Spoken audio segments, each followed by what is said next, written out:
Sige po. Nothing else.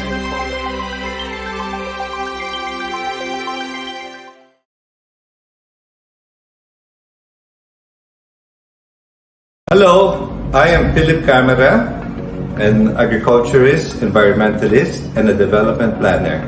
And I'd like to delve into or explain the economic model that is imposed upon the whole globe that results in, as we all know, a very great inequality where we find ourselves with only 6 people, 6 of the richest individuals have more wealth than 4 billion people that comprise the bottom 50% of the globe. How is that possible? And at the same time, we have an economic model that seems to destroy the very environment, the very nature that sustains life, such that we have reached a point where the greenhouse gas concentration in the atmosphere is now 430 parts per million, when the sustainable number is 280, what it was before the Industrial Revolution. Is there an economic model that better nurtures the earth while at the same time creating equitable incomes for its citizens?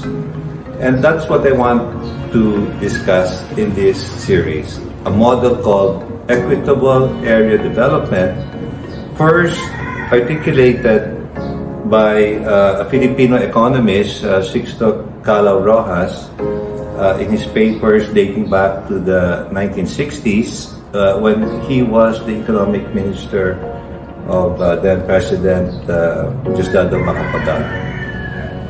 The Equitable Area Development model broadens the 3 factors of production that traditional economics looks at, and this is land, labor, and capital.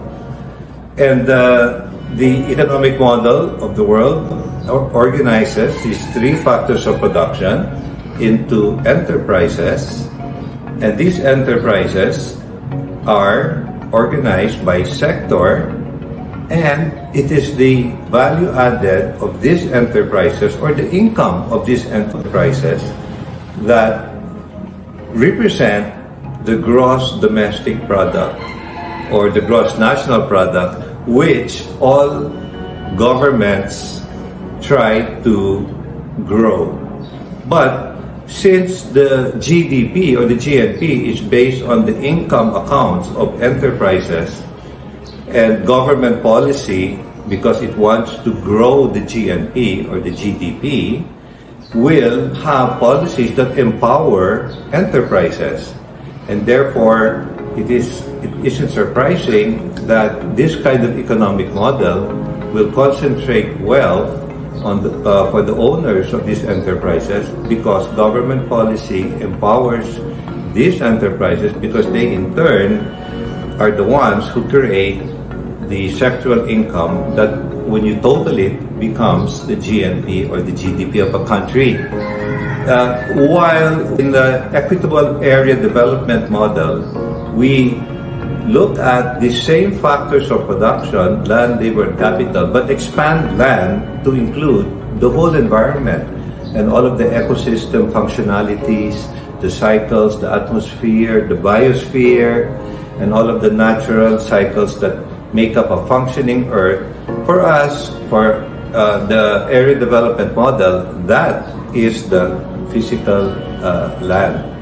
And labor, instead of just looking at only the productive side of a community, Equitable Area Development looks at labor as encompassing the whole human resource community that reside in particular areas that are governed by natural cycles and flows. And capital, which to the dominant economic model is simply money, in the expanded version under the area development model, capital can include and does include any asset that is alive beyond 1 year, and would even include things like trust.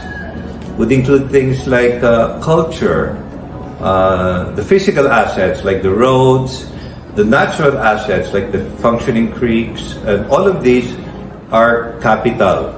And developing an economy must mean, it cannot mean anything else but an economy that is able to provide for the income and the expenses of the households in a particular area. And the goal of that model, the area development model, is the expansion of the savings of every household in a particular area. In that way, no household will be left behind. So in this series, I hope to be able to shed light on what are the shortcomings, the problems that are generated, which we all feel today in this world. We all suffer from excessive heat. We all suffer from food insecurity. We all suffer from unequal income distribution as it creates social dysfunctions. We all suffer from an environment that is not able to keep people well and productive, happy, and progressive.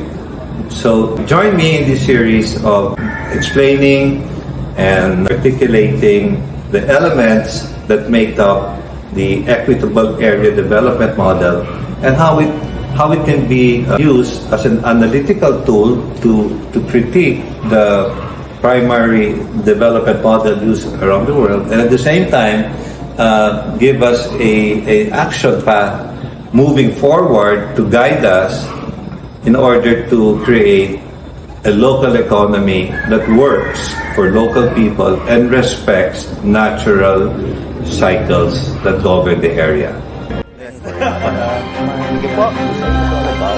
Nothing else.